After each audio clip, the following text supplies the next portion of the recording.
Pam coming to you from the Louët Mobile Showroom, and we're going to be making a series of the S10 concept wheel to show you the versatility of this wheel. You can go Irish tension, Scotch tension, art yarn flyer. It's probably one of the only wheels you really need. Now join me on this journey through the S10 concept.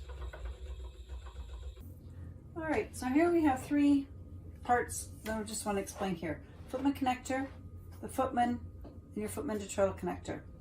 Your footman and your footman to treadle connector are two of the most requested spare parts that people require, and these are also interchangeable between an older S10, S17s, and any other S series wheel that Louët has.